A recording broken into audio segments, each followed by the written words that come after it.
મહાનગરપાલિકા અને જિલ્લા તંત્રના સંયુક્ત ઉપક્રમે સેવા સેતુ કાર્યક્રમના 11મા તબક્કાનો થયો પ્રારંભ। વડોદરા મહાનગરપાલિકા અને જિલ્લા વહીવટીતંત્રના સંયુક્ત ઉપક્રમે શહેરી વિસ્તાર માટેના સેવા સેતુ કાર્યક્રમના 11મા તબક્કાનો વિધિવત પ્રારંભ કરવામાં આવ્યો છે।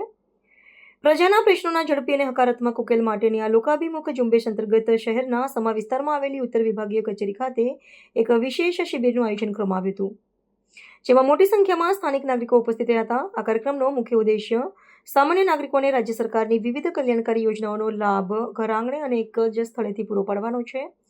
આયોજિત શિબિરમાં આવક અને જાતિના પ્રમાણપત્રો, રેશન કાર્ડને લગતી કામગીરી, આધાર નોંધણી તેમજ અન્ય સરકારી યોજનાઓને લગતી વહીવટી પ્રક્રિયાઓ એક જ છત નીચે ઉપલબ્ધ કરાવવામાં આવી છે। આ વ્યવસ્થાના પરિણામે અરજદારોને વિવિધ કચેરીઓમાં ધક્કા ખાવામાંથી મુક્તિ મળી છે અને તેમના કિંમતી સમય તેમજ શ્રમની બચત થઈ રહી છે। વહીવટીતંત્રના પ્રજાલક્ષી અને પારદર્શક અભિગમને સ્થાનિક લાભાર્થીઓ તરફથી બહોળો અને સકારાત્મક પ્રતિસાદ સાંપડી રહ્યો છે। સંબંધિત અધિકારીઓ અને પદાધિકારીઓની ઉપસ્થિતિમાં શિબિરની કામગીરી સુચારુ રૂપે પાર પાડવામાં આવી રહી છે। આગામી દિવસોમાં શહેરના અન્ય વિસ્તારોમાં પણ આ પ્રકારે તબક્કાવાર શિબિરો યોજીને મહત્તમ નાગરિકોને સરકારી યોજનાઓ હેઠળ આવરી લેવાની અને વહીવટને વધુ પારદર્શક બનાવવાની વહીવટીતંત્રની નેમ છે। વડોદરાના મીડિયાના મિત્રોને આભાર। આજે અમે વડોદરા સમા ખાતે નોર્થ ઝોન અને ઈસ્ટ ઝોનની સેવા સેતુ કાર્યક્રમ બંને રાજ્ય સરકારની સૂચના મુજબ અમે છેલ્લેનું જે સેચ્યુરેશન અપ્રોચ તરફથી જઈ રહ્યા છે। આજે વડોદરા મહાનગરપાલિકા અને જિલ્લા વહીવટીતંત્રનું સંયુક્ત ઉપક્રમે અમે નોર્થ ઝોનના વડોદરા મહાનગરપાલિકાની કચેરીમાં આયોજન કરવામાં આવ્યું છે।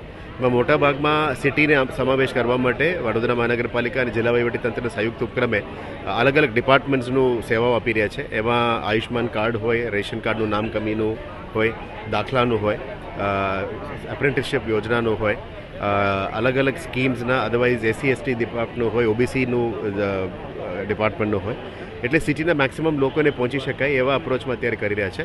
વડોદરા મહાનગરપાલિકાનું સિવિક સેન્ટર્સમાં પણ અમે અમુક સર્વિસીસ આપતા હોય છે, પણ આજે ખાસ કરીને જિલ્લા વહીવટીતંત્રનું સિટી વિસ્તારને વડોદરા મહાનગરપાલિકા સાથે જોડીને અમે આ સેવાઓ આપવાનું નક્કી કર્યું છે। આવનારા દિવસોમાં સાઉથ ઝોન અને વેસ્ટ ઝોનનું પણ એક સેવા સેતુ પણ કરવાના છે, જેથી કરીને 31 માર્ચ પહેલાં અમે જે સેચ્યુરેશન અપ્રોચથી લોકોની સેવા આપવા માંગીએ છીએ એ દિશામાં કરી રહ્યા છે।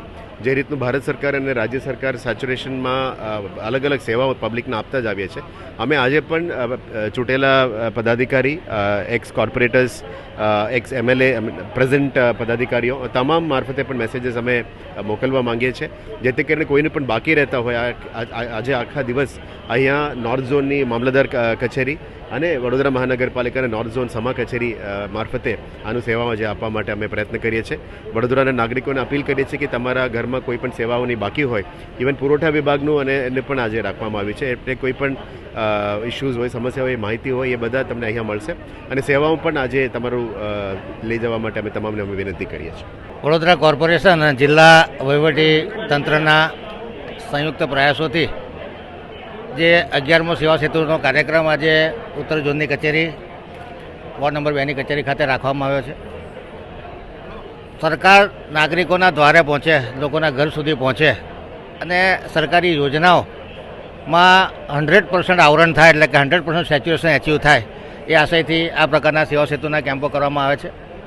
એક જ રૂફની નીચે તમામ સેવાઓ નાગરિકોને મળી રહે અને તમામ અરજીઓને ફેસિલિટેટ કરવામાં આવે એ પ્રકારનું આજે કરવામાં આવ્યું છે। ખાસ કરીને આયુષ્માન કાર્ડ હોય, આવકનો દાખલો હોય, જાતિનું પ્રમાણપત્ર હોય, લઘુમતીનું પ્રમાણપત્ર હોય, 7 બારના ઉતારા હોય, 8A હોય, કુંવરબાઈનું મામેરું હોય, આ તમામ યોજનાઓ ખાસ કરીને આધાર કાર્ડ અને બેંકને લિંકિંગ કરવાનું હોય, જે ત્રિદેવની શક્તિ છે, આધાર કાર્ડ, જનધન અને મોબાઈલ નંબર, આ ત્રણને લિંક કરી અને જે ડાયરેક્ટ બેનિફિટ આપવાના હોય છે એ ડાયરેક્ટ લોકોના ખાતામાં જાય અને ભ્રષ્ટાચાર પર અંકુશ મેળવવાની કોશિશ છે।